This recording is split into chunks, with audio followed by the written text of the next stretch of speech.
Have you ever heard of someone selling the Eiffel Tower? No, I'm not kidding. This actually happened, not once, but twice. And the man behind this unbelievable con was none other than Victor Lustig, one of history's most audacious and brilliant scam artists.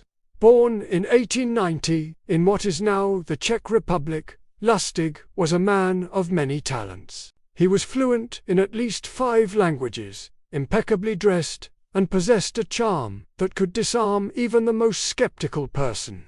By the time he was in his early 20s, he was already a seasoned con artist, preying on wealthy passengers aboard transatlantic ocean liners. One of his favorite tricks was the Romanian money box, a device he claimed could perfectly duplicate any currency note. Of course, it was a sham, but his sales pitch was so convincing that he sold it for tens of thousands of dollars to greedy, unsuspecting victims. But his ocean liner scams were just a warm-up.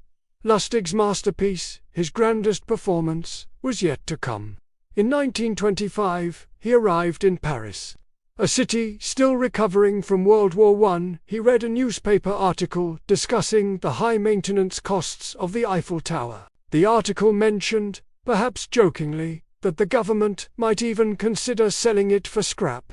For most people, this was just an interesting piece of trivia. For Victor Lustig, it was the seed of an audacious plan. Lustig wasted no time.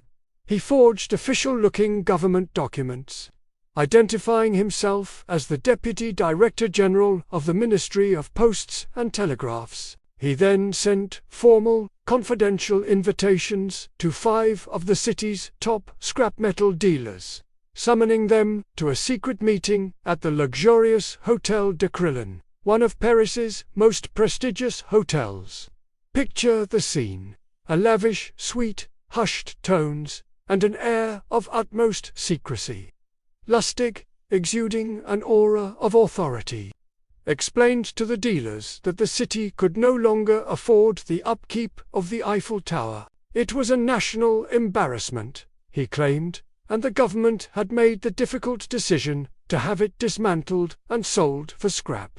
He stressed that this was a highly sensitive political matter, requiring absolute discretion to avoid public outcry. To make the ruse even more believable, Lustig took the dealers on a personal tour of the Eiffel Tower in a rented limousine. He spoke with authority about tonnage, logistics, and demolition challenges. He even arranged for a fake inspector to be present, making the entire operation seem completely legitimate. The dealers were hooked. The prospect of landing such a massive and profitable contract was too good to pass up. They were asked to submit their bids within a few days.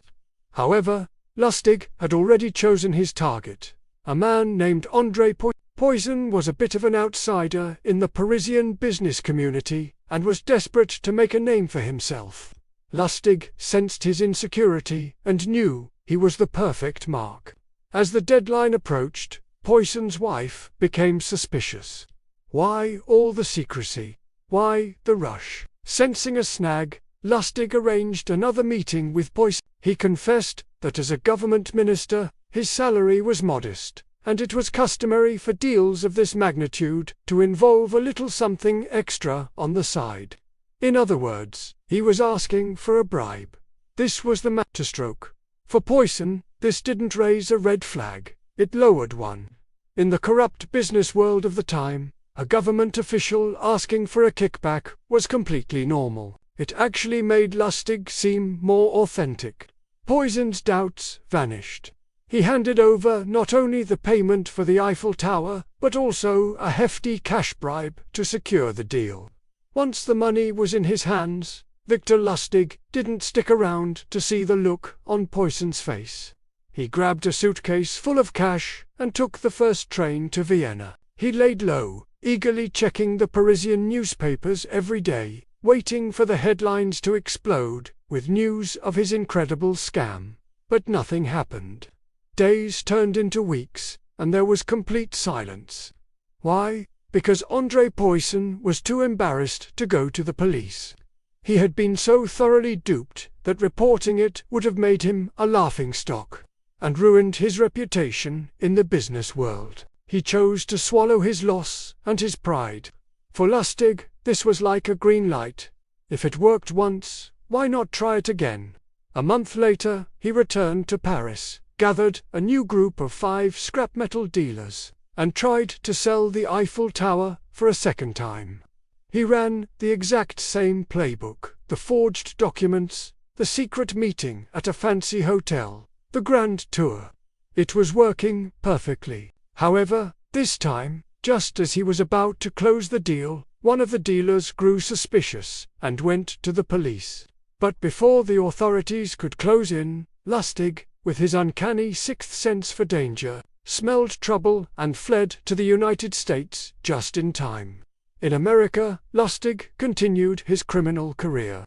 He became so notorious that he even conned the infamous gangster Al Capone out of $5,000. He convinced Capone to invest $50,000 in a stock deal, then returned the money 2 months later, claiming the deal fell through. Impressed by his supposed honesty, Capone gave him a $5,000 reward. That was Lustig's plan all along. Eventually, Lustig's luck ran out.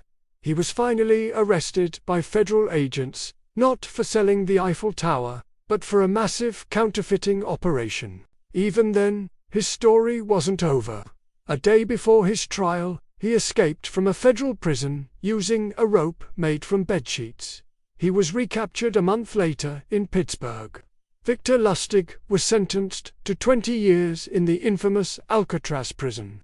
He died there from pneumonia in 1947.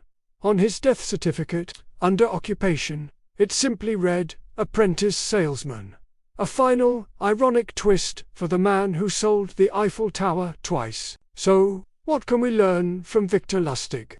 His story is a powerful reminder of the power of confidence, storytelling, and understanding human psychology. He preyed on people's greed, ambition, and insecurities. He knew that if a story is bold enough and told with enough conviction, people will believe it.